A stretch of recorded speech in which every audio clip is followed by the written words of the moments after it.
سیاری زۆرم هەیە با بچمە لای میوانەکان بەڕێز ئەبوبەکر کاروانی سیاسەتمەدار کە بە سوپاسەوە لەگەڵمانەیە بەڕێز کاروانی بەخێراتی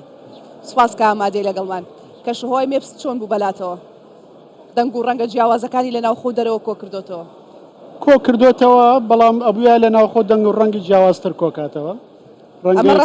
ڕەنگەیەکە لە کەم و کورتەکانەوە بێ ئەگەنیا لەسەر هاستی ناوچەکە و نێودەوڵەتی و ئەوانە خەڵکێکی باش لێرە کۆبەتەوە قساکەن و کوردستانی بینیەوە گرنگە ئەم کۆڕبەندانە ئەم گفتوگۆیانە ئەم ئاڵنگاریانە بخرێتە ڕوو لە هەرێمی کوردستانەوە هەرەوەنەی هەرێمی کوردستان وەکو هەرێمێکی سەقامگیر پیشانی دنیا دێی کۆمەڵی چالاکی ژیاری و شارستانی لێ بگەی لە کاتێکە ناوچەکەمان لە شەڕ و ئاڵۆزیە بەسەرە بە ئێمە باز لە گفتوگۆ و پێکەوە بیرکردنەوە و وەک سنتەرێکی ئارام بۆ ناوبژی و بۆ لە یەکتری تێگەیشتن و چارەسەری کێشەکان بەدیالە بکەین ڕەنگە دەستکەوت بۆ بە کوردستان ئەو هەموو خەڵکەش دێن لە دەرەوە بۆ ئێرە مەسەل چەندین کەسایەتی سیاسی ناوچەکە جیهان کۆنە دیبلۆماتکە ڕۆژنامەنووس لێکۆڵەران مامۆستای زانکۆ لە نزیکەوە دۆخی کوردستانە بینن هەندێک لەو گەشانەوە بینن کە هەیە لانی کەم لە نزیکەوە ئەتوان کورد تێگەشتێکی زۆرتریان بۆ کورد و بۆ واقعی کوردستان و بۆ ناوچەکە و بۆ هەرێمی کوردستانە بێ ئەمەش بە بڕای من ئەتوانی وەکو خاڵێکی ئەرێنی سەیرێکی بۆ مەسەلەکە لە نزیکیشەوە حتمما هەندێک پیامی ژەنێرە بۆ ناوچەکە هیچ شتێکیش نابێت لەسەر و خۆیەوە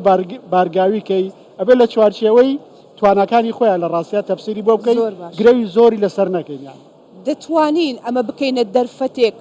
بۆ کەناڵێکی دیکە وەکو کەناڵێکی دیکە بەکاری بێنین بۆ لۆبیکردن بۆ کوردستان ئەبێ وەکو زەمینە سازی وەکو دەرگاکردنەوەیە هەتا من پێشنیارەکەم بۆ حکوومەت هەرێمی کوردستان یعنی ناوەندێ دابنێ دەستگای دابنێ ئەم دەستگایە کاری ئیشکردنی داتا پێشکەشکردن بێ بە جیهان لەسەر واقعی هەرێمی کوردستان و کۆی کێشەی کورد لە ناوچەکەیە بۆ نمونە 2000 کەسایەتی و ڕۆژنامەنووس و سیاسەتوان و لێکۆڵەر و بزنسمان و ئەمانە دیاریکە لە جیهان هەموو مانگێ 2000 زانیاریان پێ بە بیان بەستێتەوە بە واقعی هەرێمی کوردستان و بەردەوام بەرچاوڕوونیشان ئامانج لەوە چییە؟ ئامانج لەمە تێگەیشتنی دروستکردنی تۆڕێکی خەڵکی کاریگەر و نخبەیە لەسەر ئاستی جیهانە بۆی بەردەوام لەسەر زاری تۆ زانیاری دەرباری کوردستان و دۆزی کورد و واقع هەرێمی کوردستان بزانن جۆرە لە هاوسۆزیشان بۆ کورد دروست ببێ و بتوانن لە ڕاستیان لانی کەمی ئەوەی ئێمە ئەمانەوەی لەسەر ئاستی جیهانە ئەگەر نەشیگەێنن بتوانن وەک خۆی مناقەشەی بکەن کە ئەمە کاریگەریە بێ لەسەر ئاستی ناوەندە فکری و ئەکادیمی و سیاسەکەی جیهان هیوادارین لە کوردستان 24ەوە پێشنیازەکە و بکات هیوادارین باشە با بینە سەر ئەو دۆخە ئاڵۆزی کێسا لە ڕۆژهەڵاتی ناوەڕاستدا هەیە بەڕێز کاروانی دۆخێکی ئاڵۆز و ناسەقامگیر هەیە ئەگەر من و تۆ گفتوگۆکەمان ببەستینەوە بە عێراقەوە تا چەندە ئەم دۆخە ناسەقامگیرە کاریگەری لە ئاسایش و ئارامی عێراق کردو لە کاتێکدا عێراق خۆی لە بەردەم چەندان ئاڵنگاری ناو خۆیدایە عێراق خۆی وڵاتێکی ناسەقامگیرە بەو ئەندازەی سەقامگیریشی تایە سەرپۆشە بۆ سەقامگیریەکی ژێرەکی ناسەقامگیریەکی ژێرەکی داپۆشراوە لەبەرەوەی لە وڵاتێکە دایان میلیشیا هەبێ دەستێوەردانی دەرەکی هەبێ دام و دەستگایەکی لاوازی حکومڕانیت هەبێ یعنی تۆ ناتوانانی باز لە سەقامگیریە بکەی لە شوێنە دەوڵەتی تیانە بوو یا دەوڵەتی بەهێزیتیانە بوو و سیستمی سیاسی بەهێزیتیانە بوو و کۆدەنگیتیانە بوو و ناسنامەیەکی نیشتیمانی یەکگرتوویتیانە بوو تۆ ناتوانانی باز لە سەقامگیریەکی درێژمەودا و دادپەروەرانە بکەی لێرەوە ئەگەر عێراق خۆی وابوو بێ ئێستا بەشێکیشە لە بەرەی بەرەنگاری ناوچەکە لە بەرەوەی حکوومەت بە تەواوەتی دەسەڵاتی ئەوەی نییە لە ناوخۆیە چەک قەتیسکا بە دەستی خۆیەوە و پەیوەندیەکانی بە دەوروبەرەوە دیاریکە و پێگە و شوێنگەی خۆی لە ناوچەکەیە لە بەرەبەندەکانە دیاریکە بەڵێ دەسەڵاتی حکوومەتی عێراق بەلاواز دەزانی بێگومان دەسەڵاتێکی لاوازە لەبەرەوەی بڕیاری کۆتایی شەڕ و ئاشتی بە دەستی حکوومەتی عێراقەوە نیە و ناتوانێت ئەو گروپانەی کە لە دەرەوەی ئیرادی ئەوەوە مامەڵاکەن یعنی بڕیارەدەن بیان خەتە ژێر کۆنتترۆلی بڕیارە نیشتمانیەکانی خۆیان عێراق بە دەوڵەت دەزانی عێراق قوارەی نێودەوڵەتیە بەمانای کەلیمە دەوڵەت نییە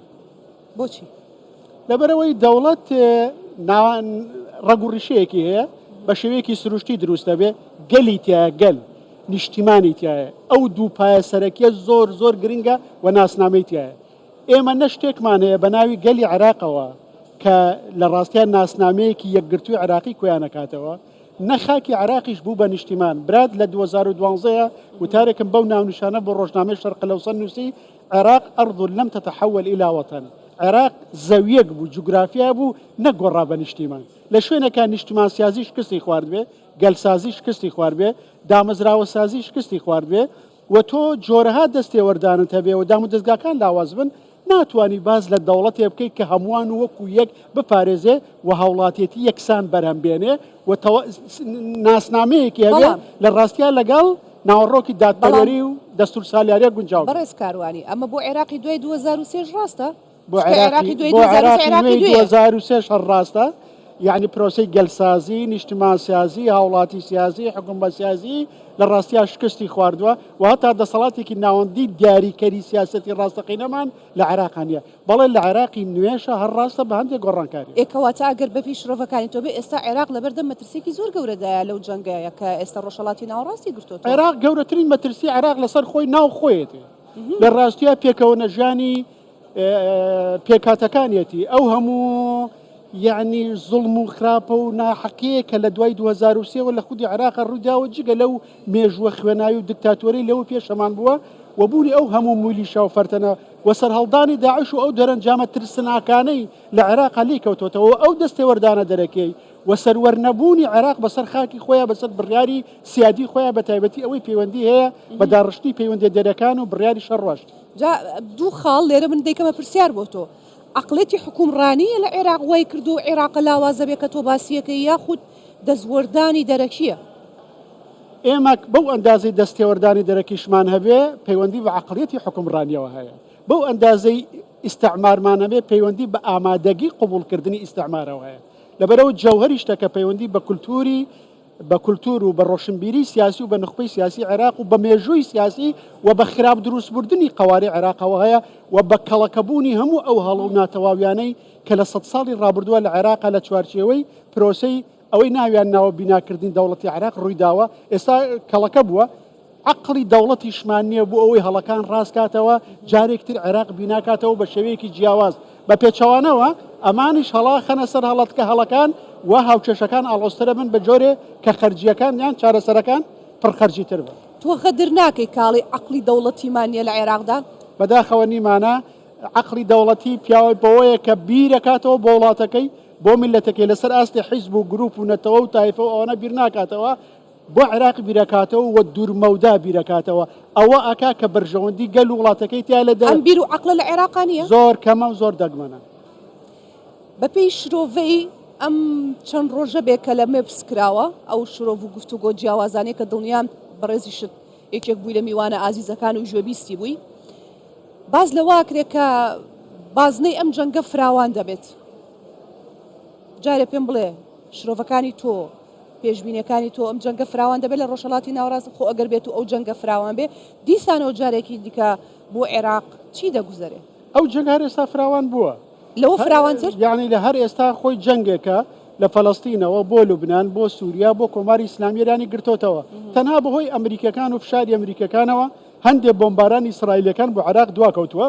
بۆیە ئەگەری زۆرە کە عێراقش ببچێتە چوارچێوە و هەندێک ئامانجیش لە چوارچێوەی عێراق بپێکرێ بەڵێ ئەگەری زۆرە کە جەنگەکە لەمەی ئێستاش فراوانتر ببێ و عێراق بە شێوەیەکی خراپتیەوە گلێ لە جەنگەکە هەڕەشەکانی ئیسرائیل جددی و حەقیقیە بۆ عێراق با بڕای من جددی و حەقیقین بۆ عێراق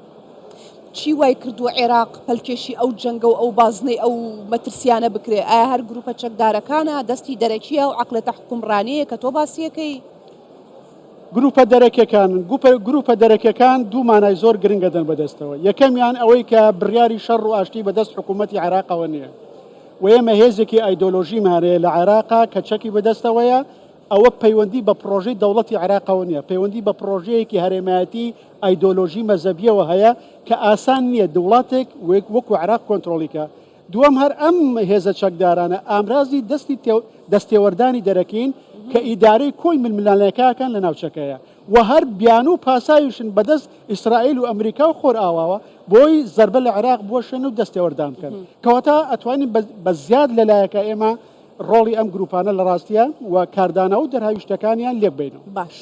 باسی کۆمەڵێک مەترسیت بۆ کردم لەسەر عێراق گەورەترین مەترسی وتت لە ناوخۆی عێراق خۆیەتی مەترسیێکی دیکە هەڕەشە جدیەکانی ئیسرائیلە بۆ سەر عێراق کە گروپە چەکدارەکان پەلکێشیان کردو بۆ نێو ئەو جەنگە وەڵا بیرمان نەچێ ئیدارەیەکی نوێ لە ئەمریکا سەری هەڵداوە ئەویش دۆناڵد ترامپە پێ دوایە سیاسەتی دۆناڵد ترامپ بەرامبەر بە عێراق هەمان سیاسەتی 4 ساڵی ڕابردووی ئەبێت یاخود نەخێر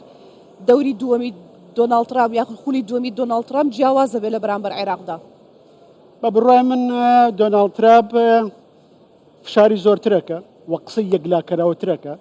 و ئەوەنە دیبلۆماسیەت بە خەرج نادا، یا ئەبێ یا نابێ، یا ئەوەی ئێمە ئەمانەوە ئەبێ یاخو فشار بۆ سەر دەوڵەتی عێراق و تورکیا و ئێران و سووریا و ناوچەکە و هەمووی. بۆیە بە بڕای من ئەبێ عێراق جددیتر مامەڵە لە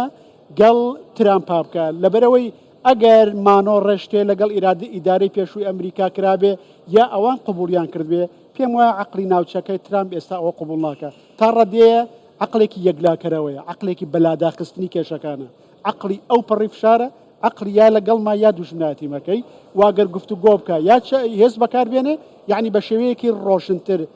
بەهێزتر یەکلاکەرەوەتر بەکارێنێ. پێتان وایە ئەمریکا عێراق بەجێ بێڵێ؟ ئەمریکا عێراق ئەگەر بەجێش بێڵێ جارە ڕوون نییە، ڕێکەوتنامەیەکەیە ئێستا لێک تێگەشتێکە لە نێوان عێراق و ئەمریکا بە جۆرەی ئەوە ئەبێ هەتا 2026 مانگی 6 2026 عێراق بەجێ بێڵێ. بەڵام ئەمە ملکەچە بۆ پێداچوونەوەی ئەم حکوومەتە نوێیە، لەبەرەوەی ئەگەر عێراقیش بەجێ بێڵە، بەڵام ئەمریکا عێراق هەروەکو ناوچەی تنبوزی خۆی وازارێ، ئەگەر هێزەکان لێرە نەبن لە قەتەر و لە کوێت بن و لە ئوردون بن فەرقی چییە؟ هیچ جیاوازیەک نە بۆی کۆنتڕۆڵکە. بۆیە گومانیش لەوەیە هەیە کە عێراق خودی ئەمریکا خودی عێراقیش بەجێ بێڵە. ئەو پرسیارم لەسەر مەبنای ئەوە کرد کە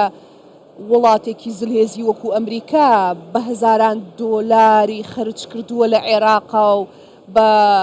هەزاران سەربازی داوە بە کوشت، بۆیە وتم پێ دوایە عێراق جێبهێڵێ ئەمریکا بۆ ئاسانێ بچێتە دەرەوە. ئەوە خودی لە خودی خۆی پاساو نییە. ئەمریکەکان لە ڤێتنام قوربانێکی زۆریاندا، لە ئەفغانستان قوربانێکی زۆریاندا، بەس کە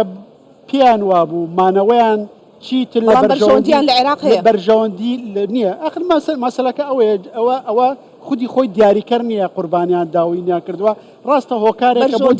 هۆکارێکە بۆ دیاریکردنی سیاست. پیان وابێ مانەوەیان لە عێراقا پێویستە و پێویستیەکی ئاسایشی و بەرژەوەندیەکانی ئەمریکایە یا ئابووری یا سەربازی ئەمریکایە بە دڵنیا و لە عێراق هامێنەوە. پیان وانە بێ زۆر ئاسایە ئەوە ناکەن بە بیان و عێراق بەجێ هێڵن، بەڵام لە هەموو حاڵەتێکە عێراق پنتێکی فشارە بێ وەسەر کۆماری ئیسلامی ئێران و جێی بایەخی ئەمریکا بێ لە داهاتوی عێراقا چێ حکومەکە و چ سیستمێکی سیاسی لە ئەو قسانەی تۆ شتێکی بیرهێنامەوە بەڕێز کاروانی، یەکێک لە سیناتۆرەکانی ئەمریکا بوو، لایەنگری دۆناڵد ترامپ بوو، قسەم لەگەڵە کرد، وتی ترامپ گاڵتە نازانێ وەکو بایدن نییە، گاڵتە ناکات. با من دوا پرسیار بکەم، کەواتە عێراق و هەرێمی کوردستانیش خۆرێمی کوردستانیش بەدەر نابێت لەو مەترسێکە ڕوبەڕووی عێراق بێتەوە، وایە کەواتە بێ هەرێمی کوردستان و عێراق چۆن مامەڵە بکەن پێکەوە پەیوەندیەکانیان پتەوتر بێت بۆی کە مەترسیەکان کەمتر بێتەوە. جارێ هەموو پەلاماردانێکی عێراق بێگومان کاردانەوەی بۆ سەر هەرێمی کوردستانیش دەبێت. ڕاستە هەرێمی کوردستان ڕاستەخۆ بەشێک نییە لەوە، هەرچەنە بەشێک لە هەرێمی کوردستان سلەیمانی بەشی خۆی مەترسی لەسرە و بەشی خۆی پاساوی بیان و پێگرتنی هەیە لە هەرێمی کوردستانە بەدەرلەوە. یا گروپە چەکدارەکان کە ناتوانن بە گوێرەی پێویست تۆڵە بکەنەوە لە ئیسرائیل و ئەمریکا، مەترسی ئەوێ تۆڵە بکەنەوە لە ئێمە و بەشە لە هێزەکانی ئەمریکا لێرن. ئەگەر بڕیاری پەلاماردانی هێزەکانی ئەمریکا بن ئەبێ جارێکتر چاوەڕێ ئەوە بین هەولێر و هەریر و ئەمانە بکەێتەوە بەر پەلامار. دووەمیان خوا نەخواستاگەل لە سەرچاوە ئابوووریەکانی عێراق بدرێ، ئیتر عێراق موچەی پێ نادرێ، عێراق قەیرانێکی ئابووری بۆ دروستە بێ. ئێمەش هاوڵاتیانی کوردستان ئەبێ باشەکە بۆیە زۆرم پێ باش و زۆر گرنگ بوو لەم تەوقیتەیە وردە خەریکە نەوتی کوردستان بە تورکایە ئەرێرێتە دەرەوە، چکم ڕەنگە لە داهاتوە پێویستیمان پێی بێ وەکو جاران کە لانی کەمی سەرچاوی داهات بۆ هەرێمی کوردستان دیاریکە بە تایبەتی ئەگەر قەیرانەکان لە بەشەکەی تری عێراق قوڵ بۆتەوە ئەبێ ئەمە وەکو ئەگەرە دانین. بۆیە من ئەم دەست پێشخەریە نەمناوەیە بە شتێکی باش دەزانم بۆ داهاتی کوردستان وەکو زەمانەت هەیبێنم. دەستخۆش زۆر بە کورتی وەڵامم بەرەو سپاس دەکەم. بۆ سلێمانی جیا کردەوە کردتە بینی دوو قەوسەوە لەو مەترسیە؟ لەبەرەوەی کە لە سلێمانی هێزێکەیە کە